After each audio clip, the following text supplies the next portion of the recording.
I tell people what makes a really great accountant or a CPA is to be a good problem solver.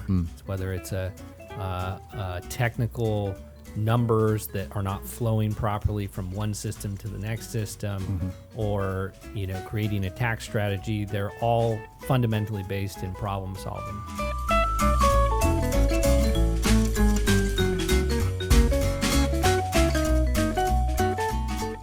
And welcome to another episode of the Bandit Room. My name is Charles, and we're joined here in the studio today by just me on this side. But across the table from me, we have friend of the show, Jason Ackerman. My third time. Third timer.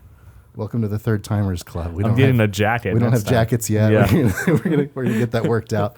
But you're on with a friend. We also have Mr. Zachary Call, another CPA. This is kind of like our CPA series. You got two CPAs. Two CPAs. We both own accounting firms. It really doesn't get any nerdier than this. Your listeners are in store for a wonderful So thanks for sticking this out. Please continue to stick around. It's going to be an interesting conversation. Now, Zach, you are a CPA. You're how did you describe your role at Weaver Call & House? I'm a partner at Weaver Call & House. Gotcha. And CPA. And I have a family in Salt Lake City, Utah. Yeah. I'm also a national ambassador for Xero. Okay. And and I'm a friend of Jason's. Yeah. How'd you get to know this guy? So we both served on a council called XPAC, Xero Partner Advisory Council, back in we decided it was 2017 maybe when we met. 2016. So part of the same cult. Yeah, we tried to give Xero advice and they didn't take any of it. But yeah. And that's where we first met. We became friends, and we talk often. I mean, yeah, we call each other when we have issues with tax. Okay. Run things by one another. It's nice to have friends in the industry who know what you're dealing with. We have very similar firms too. Yeah. Use the same products. Gotcha. Same philosophies. Okay. High value. Care about our clients. Stuff like that. Yeah. Jason got the chance to talk a bit about his firm in the last episode. Can you talk a little bit about what you guys do at Weaver Call & House, things that kind of distinguish you guys from other players in the industry? Yeah, we're a small accounting firm based in Salt Lake City, Utah. We serve small businesses, small and medium-sized businesses, with a focus on using technology to deliver products that are high value and a wonderful experience. Gotcha. And one other thing, Zach's dad is a CPA as well. Oh, correct. Yeah. So we're all. So you guys are both in the same camp. Yeah, and his dad started your practice too. Yeah. Well, he actually kind of bought it from somebody else, but yeah, he worked there. Yeah. It was Rhodes and Weaver at that time, and then Rhodes and Weaver. Yeah, that sounds like something you do on a road, like you're weaving around the road. Yeah, you got me pulled over for that Rhodes and Weaver. Yeah. Nick Rhodes was a great guy in the Salt Lake area. He's in the Greek community and built a practice, and then my father started working for him and ultimately bought his practice, and then I bought my dad out. So and my father-in-law is a CPA as well. So it's kind of sons of CPAs you got a lot all of together. You got a lot of CPAs in your life, unfortunately. Unfortunately, no, it's a good thing. It's like true wealth is like all the people you know in the right places. So so let's talk a little about that. So you guys. Your work as Xero ambassadors. What does that entail? You're doing a lot of traveling around, going to conferences, things like that for that role, or is that? So there's two roles. So one is we met as advisors to Xero, which is different than an ambassador. Gotcha. But we really just Xero invites a council together, usually 2 times a year, to get advice on what accountants and bookkeepers need. From Xero. Okay. And so that's how we met, and our role to Xero was giving them feedback on what was important and where we thought priorities ought to be, and things like that.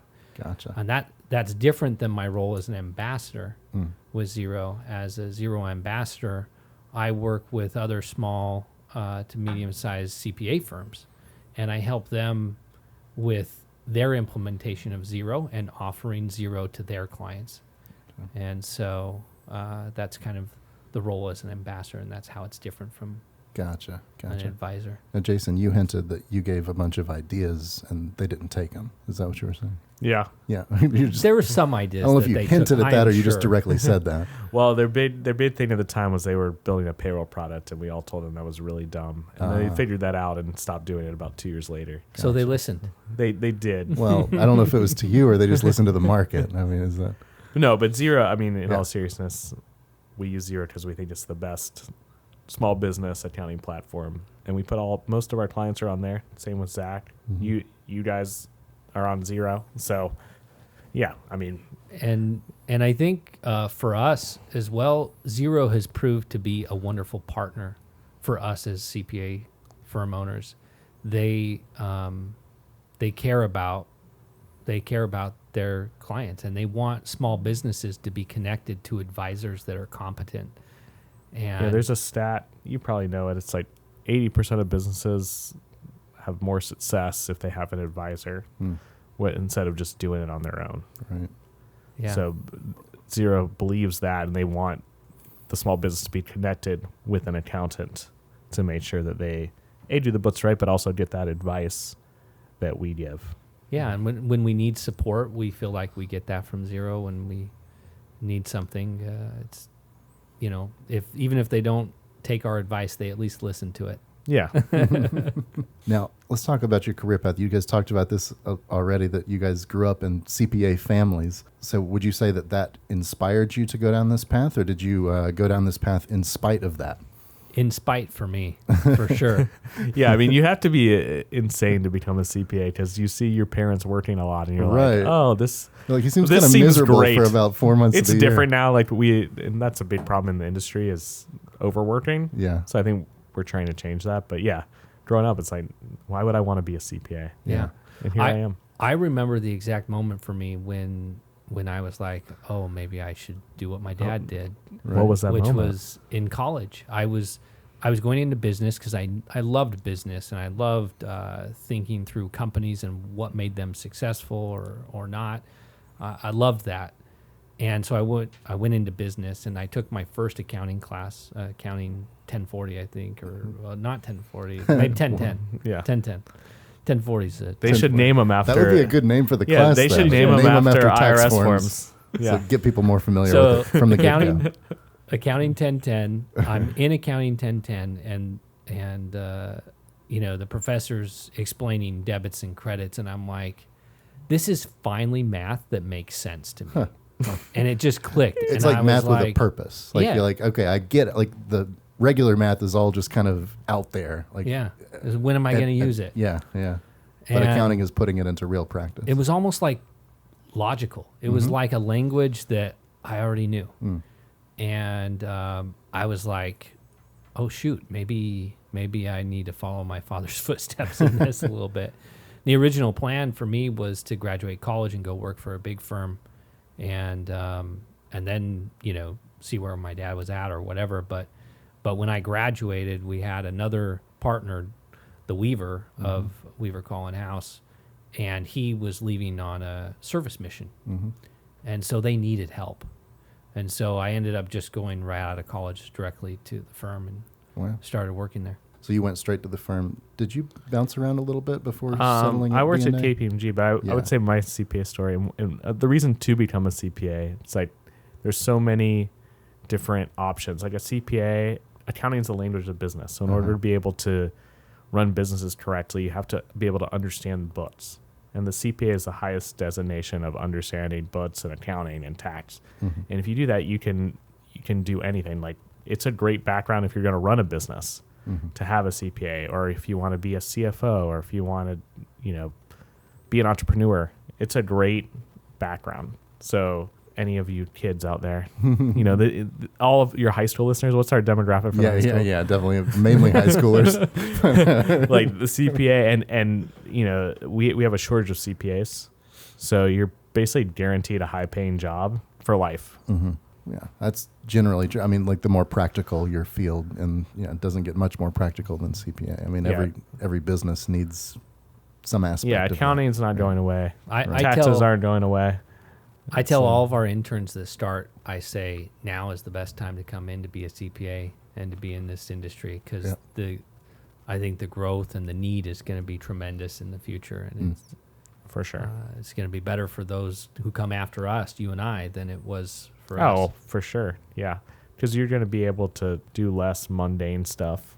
Like you're already seeing like AI and stuff is making it so you can do more advisory right off the bat, which is what people go to school for. You don't go to school to like do mundane work. You want to help the clients. Right.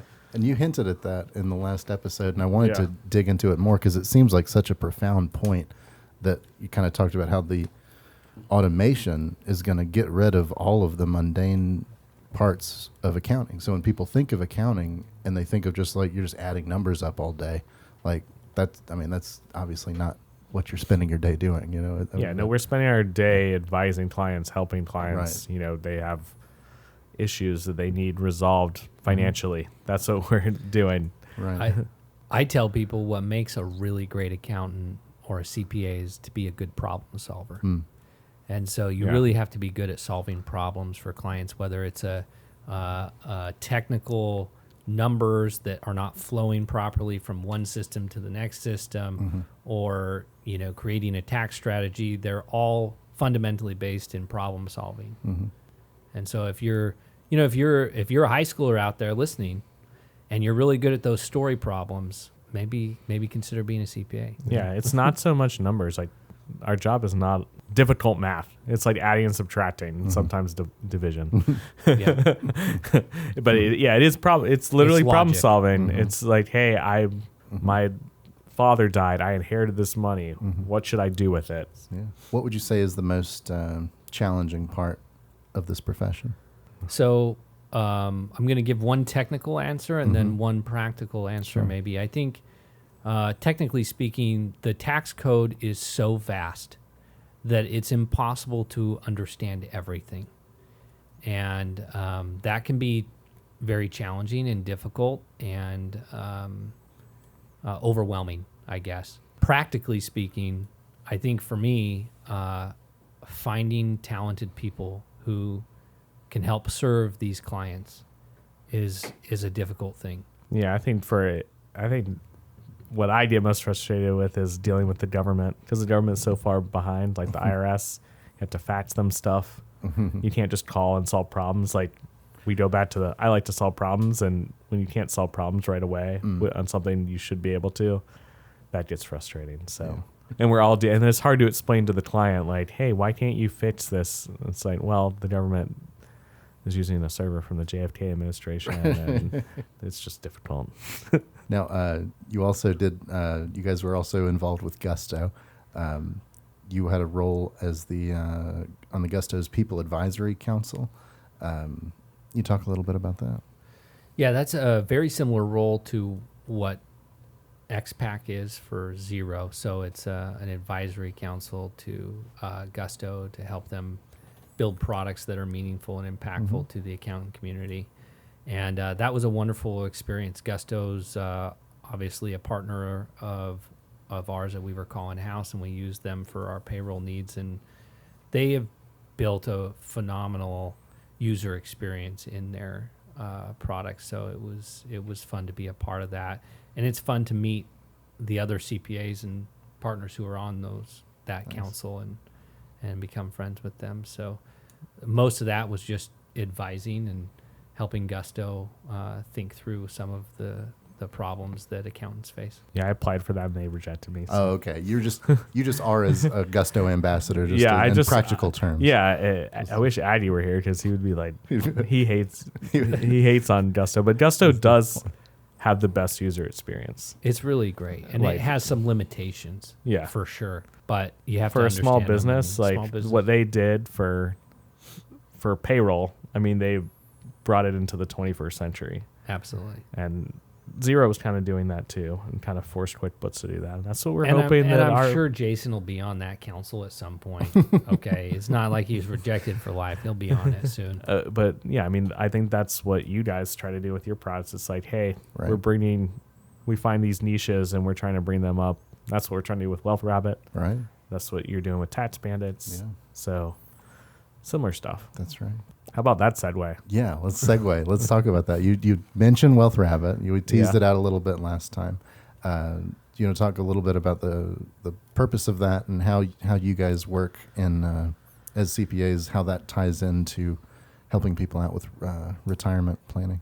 Yeah, so a big part of what I do a lot is help clients with retirement planning and with retirement plans. Mm-hmm. So if you're a small business, and even if you're not a small business, you can set up a retirement plan, whether it's an IRA or a SEP or a simple or 401k or a defined benefit plan. There's a lot of options out there. And there's a couple reasons to set these up. One is you want to save on taxes. You want to have deferred growth. And if you're an employer, you might want to offer that benefit to your employees so that they can save for retirement and also give them like an extra benefit. Mm.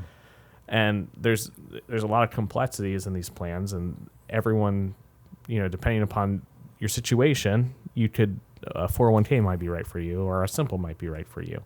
I've been doing this for 10 years. I've been advising people. I advise people on simple IRAs, and there's just not a good platform out there. There's a lot of platforms out there for 401ks, but there's nothing out there for a simple.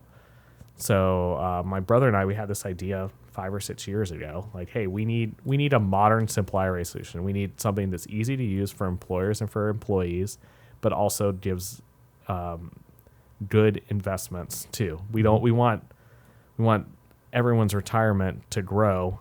We want low fee stuff that's in good investments. Mm-hmm. So that's setting up people the best for retirement. We're not going to try and day trade the market. We're not going to put you in super costly mutual funds. Like, we're going to put you in good ETFs that track different parts of the market. And that's how you make wealth over a long period of time. Yeah.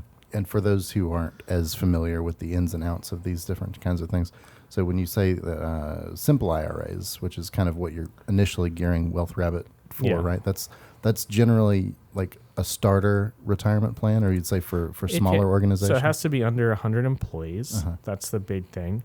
But it is I wouldn't call it a starter because people can be on there for a long time. Yeah. What's the better way of describing it? It's a great plan for if you want to defer as an employer, $15,000, $10,000 to $15,000, and you want to offer something that's cheap and affordable for you, and offer something to your employees. A simple is a perfect way to go. Mm-hmm. Like, compared to a 401k, it's much less costly. It's basically the same match. You normally do a 3% match for a simple. Mm-hmm. So a 401k is a 3 or 4% match. Most companies do that. Mm-hmm. So it's a great plan for probably 50% of the businesses out there. Right. And we just want to make it easy for an employer to offer that and start allowing them. For the employer has to save for retirement too.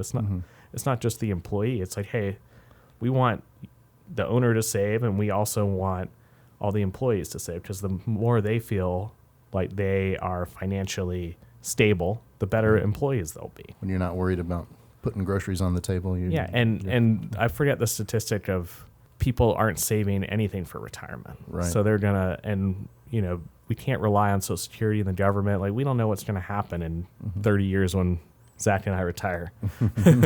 Or 100 years when we retire. So it's important for everyone to start saving for retirement, and this is a great option for them. Is that something that you deal with a good bit, Zach, or is that? So what we deal with, we obviously don't have the same certifications that BNA has, and we don't have a wealth advisory portion of our practice, but we do help with tax planning. Mm-hmm. And one of the biggest areas of tax planning is, let's get some retirement plans in there. Mm-hmm.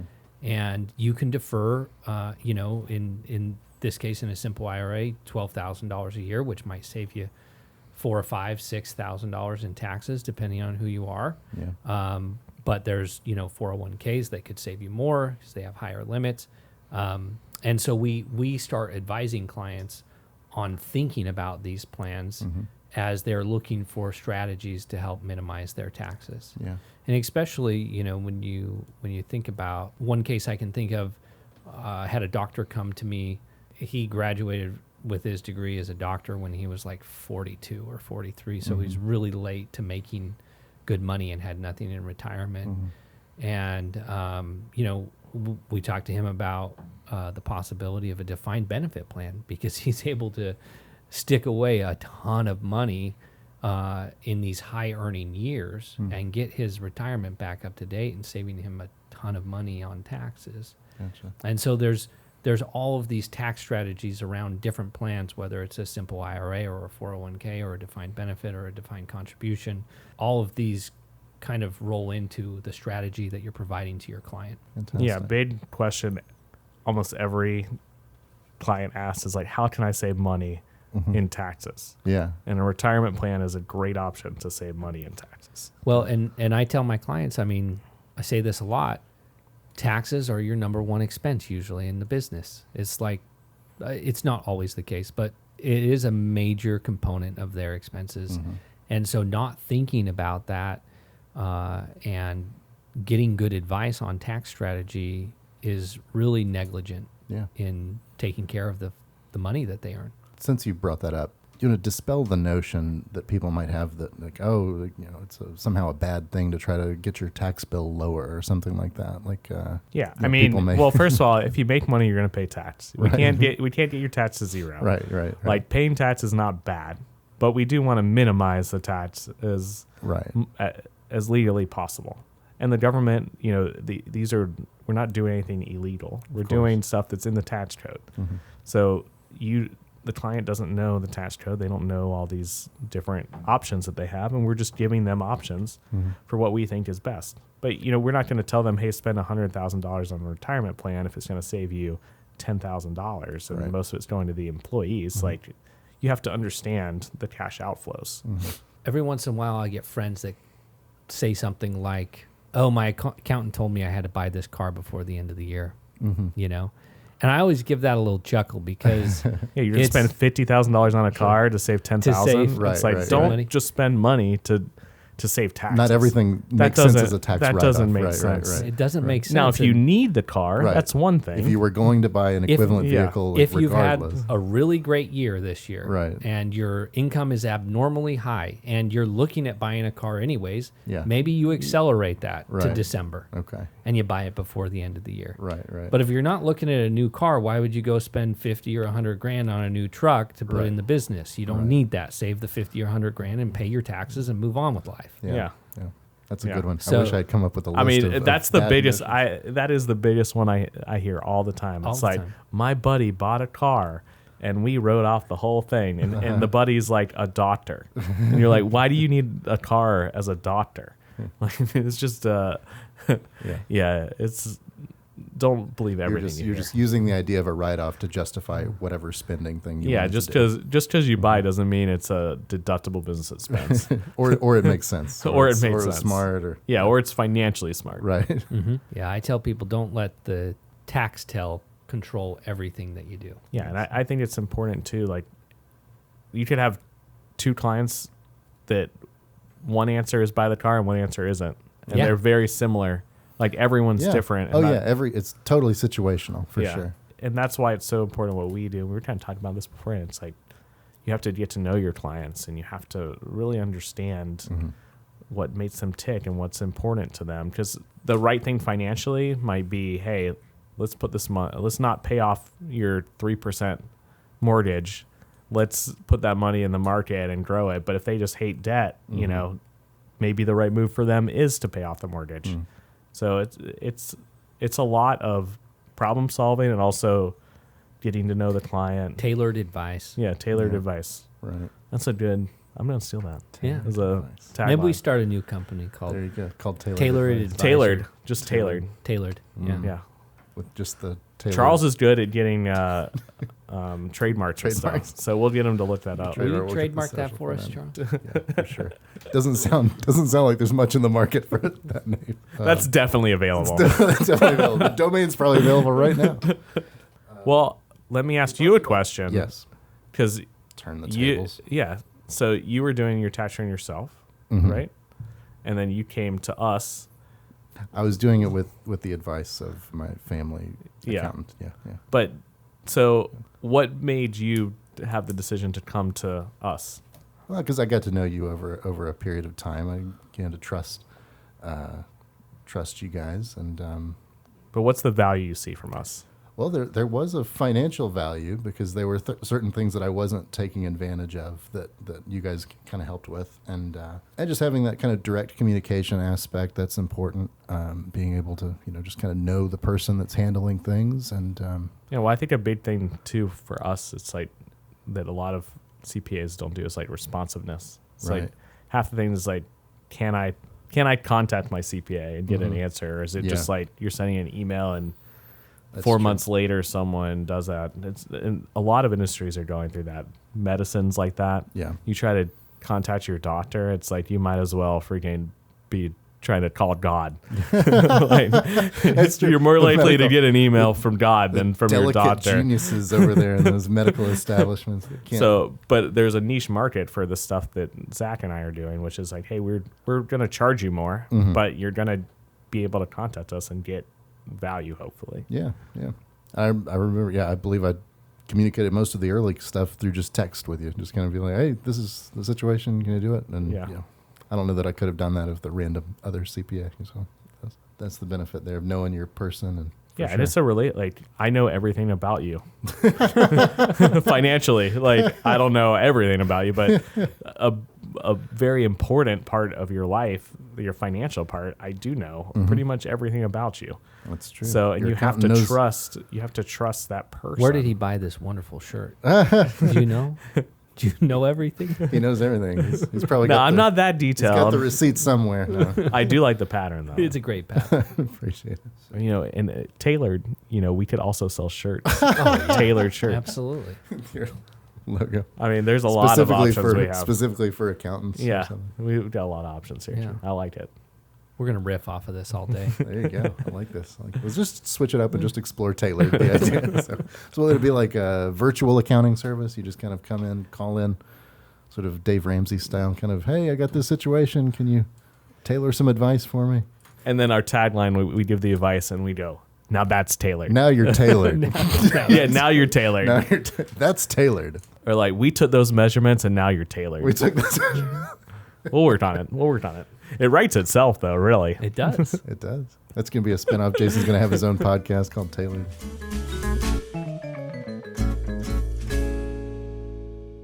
Did you know that you're required to report beneficial ownership information, or BOI, with FinCEN this year? If your business was formed before January 1st, 2024, you need to file a BOI report by January 1st, 2025. And if your business was formed on or after January 1st, 2024, you need to file within 90 days of company registration. Or, if your business has any updates or changes to its beneficial ownership information, you need to file within 30 days, regardless of the date of formation. Fortunately, TaxBandits makes BOI reporting simple. And since you're already a TaxBandits client, we make it extremely quick and easy to pull in that information to your BOI report. Just go to taxbandits.com now and click on the BOI report tab at the top of the screen to get started.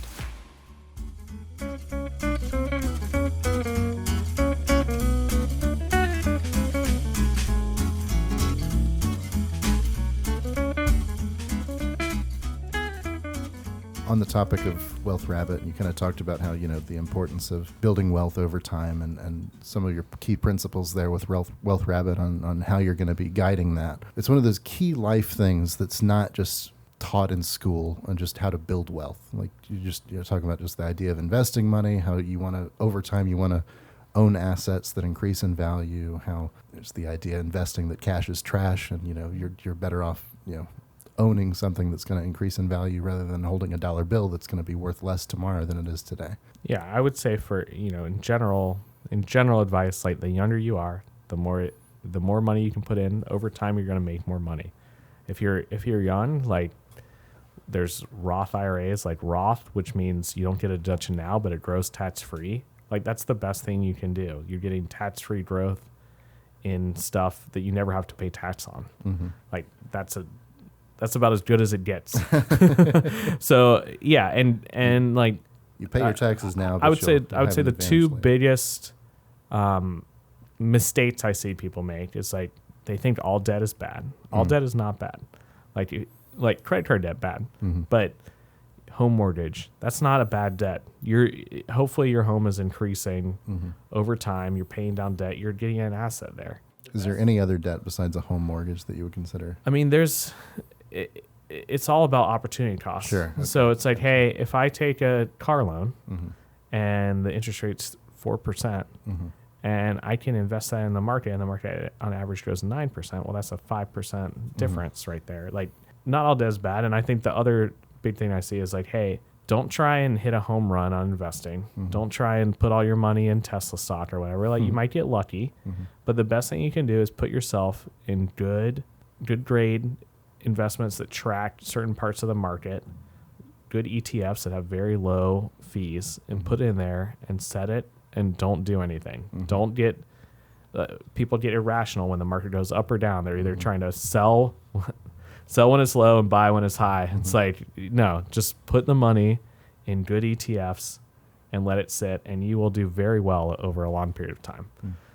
Now, when you start, that's the best thing to do when you're first starting out. Now, when you make a lot of money, there's private equity deals and stuff that you can get in that will get you a better return. But for most people, that's the best solution for 99.9% of people. Sort of the tortoise versus the hare mentality. Yeah, like you're not going to get rich super fast. Like you could get lucky, but most likely you're going to lose all your money. Right, that's it's like gambling. So, and just real quick, I pulled out my phone and did some time value of money calculation on $12,000 a year, which is this simple IRA that we're talking about. $12,000 a year for 40 years. If you earn a 10% return, which is not unreasonable necessarily, your value is $5.3 million after that 40 years. And that's the power that I think younger people especially, have a hard time catching the vision of, but you just have to be consistent. You just have to keep putting it in. For sure. And if you look at that calculation, I'm sure the way it increases, it's like the last 10 years, it's going bananas, right? I mean, the last 10 years, it moves from 2 million to 5.3. Yeah, and I would say when you're a worker and you're just starting off, it's like put as much as you can into those retirement plans, especially before you have a family or kids. Like, put as much as you can, because the earlier you get in there, the more growth you're getting. Just what Zach just said. Like, you put 12,000 in. You might not be able to do that, but just do as much as you can. Right. Definitely do what the company's matching. Yeah, that's free money. So if the company's matching 3%, you have to do 3% no matter what. But don't just stop there. Right. Like, put it in there, because you will get that growth. How has technology transformed the way that you guys operate over your careers? That has changed a ton. So it's hard to distill that answer into one quick sound bite. But I suppose you're probably in the same. You've probably gone from desktop-based software to at least online-based as a bare minimum. My firm, we've even gone from paper files to digital files. Yeah. So there's probably a few paper forms you still have to use, but but all of our. I mean, we had a downstairs basement full of years of tax returns. Oh yeah, you used to. I mean, when I first started, we had literally a whole file room, like 4 times as big as this room, just with files. Yeah. Just files only. And you had to like know how they were. You had letters and numbers. It was like the Dewey Decimal System in there. Prior to my time, I was talking to my father about this. They used to keep like files off site at like a file vendor, and they'd have to let the vendor know we need this file, and then they'd go pick it up stuff. It was crazy. You have to like tell somebody like, I need the record for this person or whatever, and they'd go back and get it and come back to you. Yeah. So that was the old version of Box or Carbon. Yeah. I mean, I think the biggest thing that's changed over our career is just, the adoption of the cloud. Or putting everything, accessing data everywhere. Yeah. And that's taken, we were early adopters, Zach and I. I mean, we've been doing it for 10 plus years. There's still CPA firms that haven't adopted it yet. And I think the clients, some clients it's taken a while, but I think COVID really accelerated that. Most clients now are fine with pretty much everything digital. Gotcha. Yeah, and we were talking about computers earlier, and talking about the fact that we all have laptops now, because we can work at the office, we can work at home, we can work wherever, because all of our software is cloud based, and we're not tied to a desk like we used to be. That can be a good thing and a bad thing for you if you're you're never off in that respect. Yeah. But it definitely is an advantage over the prior system. So everything has changed with the cloud, and I think we're queued up to have a similar transition with the artificial intelligence. Yeah. I was going to say, what do you think is next? I think everything's going to be new. I think it's going to radically change what an accountant does every single day. It's going to change how we communicate to clients. It's going to change how we deliver things to our clients. It will change everything, and I think it will be mostly leveling up your team and allowing them to focus on higher value experiences for our customers. Yeah, I mean, we still spend a lot of time on mundane tasks. The computers should be able to do, Right. and that's what AI will do. Yeah. And then we'll spend time doing the stuff we should be doing, which is helping clients problem solve. Where do you think the biggest AI gains would be had? Would be like the first kind of accounting software to really leverage AI? I think bookkeeping is going to be pretty automated. Like Right. AI should be able to code a lot of stuff that we don't have now. Like, you see something come through, you pay Right. you pay for something at Home Depot. It should be able to use an algorithm and be like, okay, it was Right. $750. That's most likely a chair or whatever. Right. Yeah. Or sort of like And determining like an allocation for random expenses like that. Yeah. Maybe that's something that can Exactly. be. Yeah. And I think that is some low level things that are going to come relatively quickly. But even now with all of these large language models, Yeah. you're already seeing communication changing with our clients and using these language models to help draft emails and The emails, the marketing, like that stuff's already happening. Yeah. Anything text, which is so wild. I mean, writing letters to the IRS. Yeah. I use it. do you to guys draft use letters. ChatGPT for different things? Yeah, I literally Yeah. I had a client today that needed a letter for a bank because they're getting a loan. Yeah. And I just literally put the email from the banker of what they needed, Yeah. put it in ChatGPT and said, hey, I'm a CPA. I need to write a letter. letter for my client. This Yeah. is the email I got from my client. Right. We drafted it. I had to change it a little bit, but Yeah. it saved a bunch of time. You have to still know what you're doing. Right. It's not like if you give some random person ChatGPT and they write that letter, it's going to be wrong. Right. You have to know what you're doing Right. in order to fix it or to prompt it And properly. you have to know what to ask for. Yeah. That's all But in the, it does some of the heavy lifting. for sure. It's really cool. And we're really seeing it in the accounting industry. Like, there's so many AI companies popping up. And it's just we're at ChatGPT 4.0 right now. So it's been out for a year and a half. So it's just, the next 5 years are going to be nuts for that. Yeah. It's wild to me how much sort of creative content can now be done with that, whereas The images it can create are amazing. Like, Yeah. I played around with that and it does great stuff. that's wild.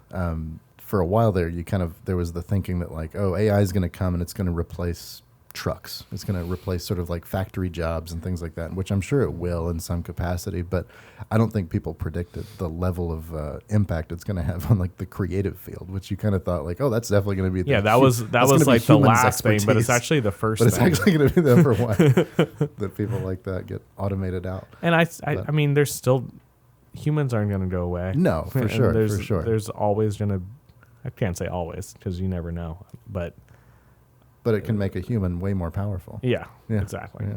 That's the way to put Yeah, it. right. It enhances. Yes, you hear the argument. People are like scared of using a car or something like that. Yeah, it's like I'm gonna because stick with my horse and buggy horse and instead of a buggy. car. It's like seems pretty dangerous. I don't know if this. but fad's gonna it's just catch on. new job, and new jobs will be created. Like we Right. will lose jobs, but new jobs will be created for sure. that we don't even know exist right now. And in this country, we need so many. There's so many jobs that no one wants to do. Mm-hmm. Like we don't have an employment problem. It's like no one wants to eat. Like when's the last time you've gone to a restaurant and, like had good service? Yeah. Like never. Yeah. So it's hopefully stuff like that will be able to, and you're seeing that in like the fast food places. Like now you don't talk to anyone. You order on the app, you show up, and they hand it to you.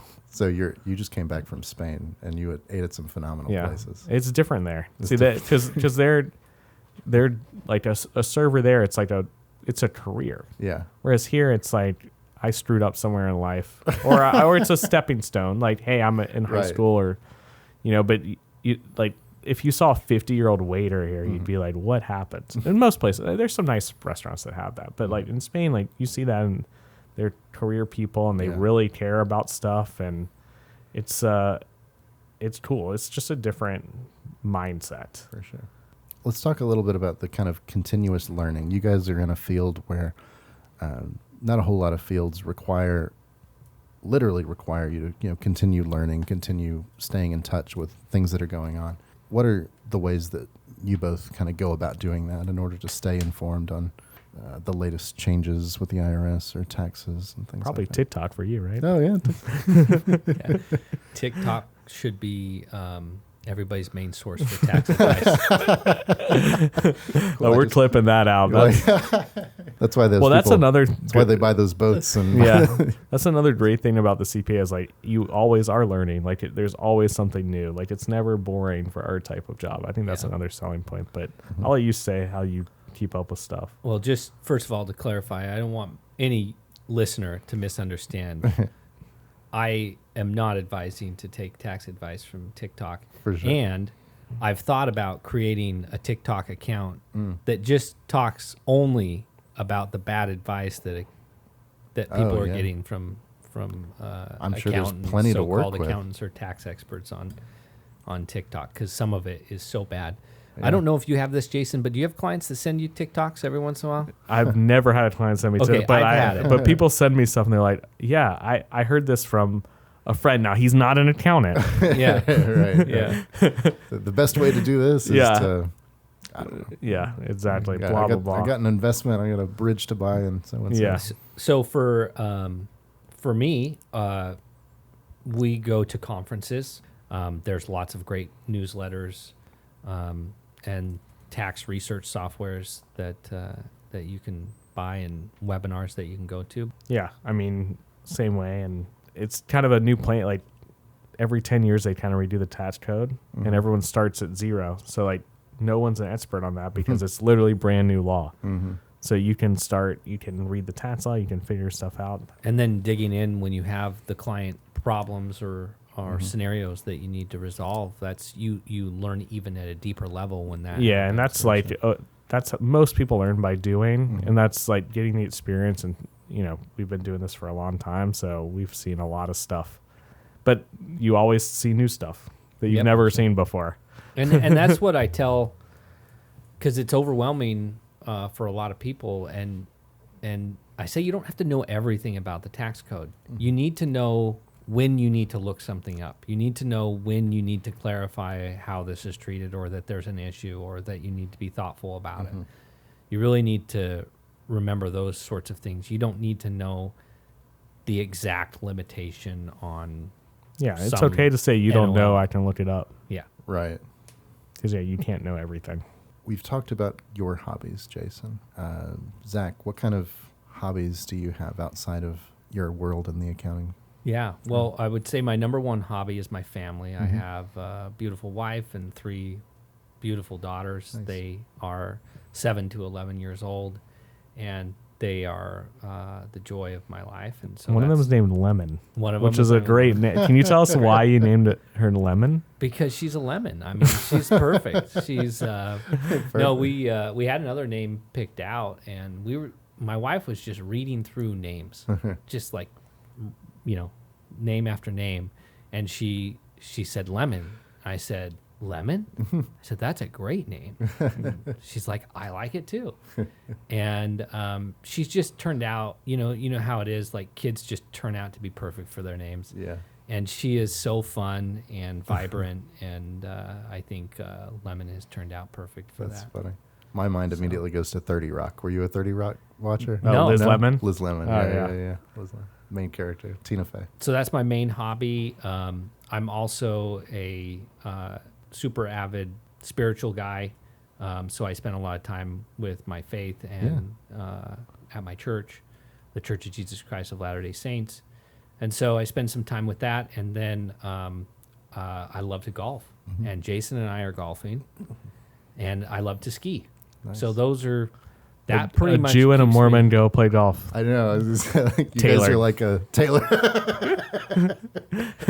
And You guys are a joke waiting to happen. Yeah.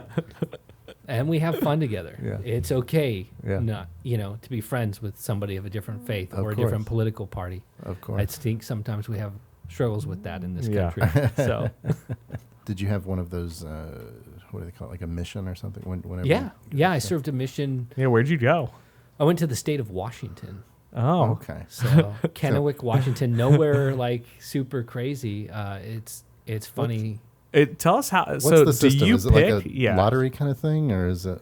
I wouldn't say it's a lottery. I'm sorry, God chooses. No, guess, or I is mean, it? so here's the way.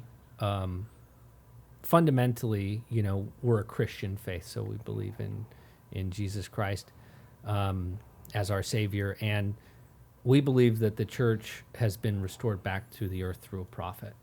And so when you hear people talking about like Joseph Smith, that's a prophet who restored the church.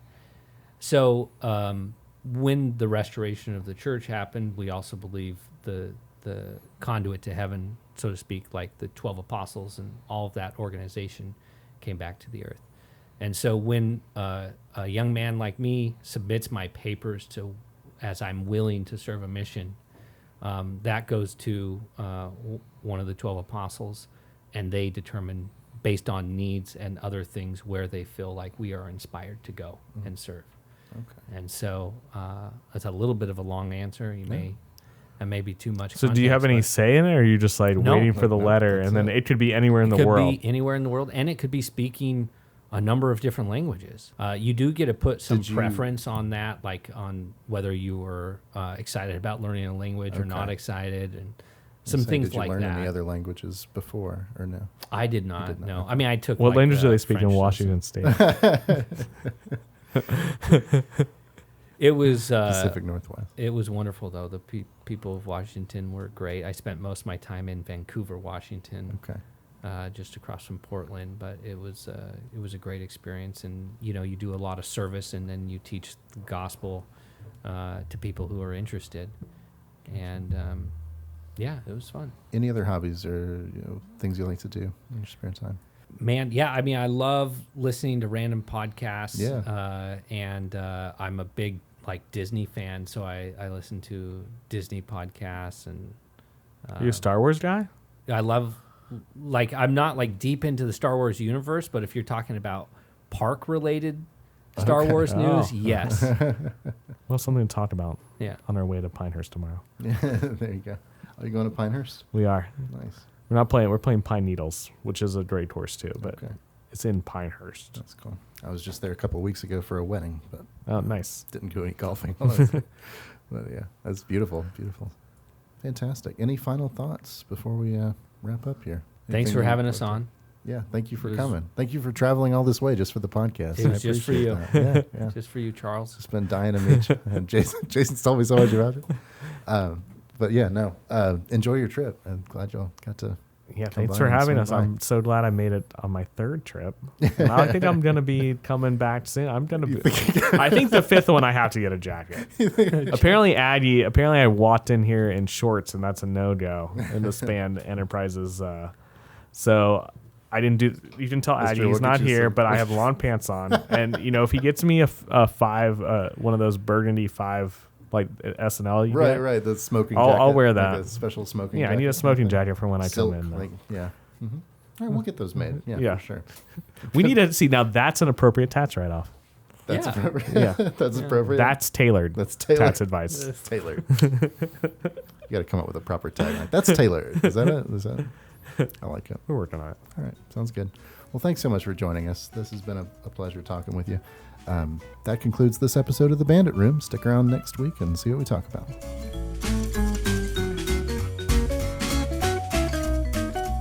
The Bandit Room is a production of Span Enterprises, located in sunny Rock Hill, South Carolina. We've been developing, supporting, and growing successful IRS e-filing and business management solutions since 2010. Go to spanenterprises.com now to learn more. The views and opinions expressed in the Bandit Room are those of the guests and do not necessarily reflect or state the opinions of Span Enterprises. No information should be considered as tax, legal, or other professional advice.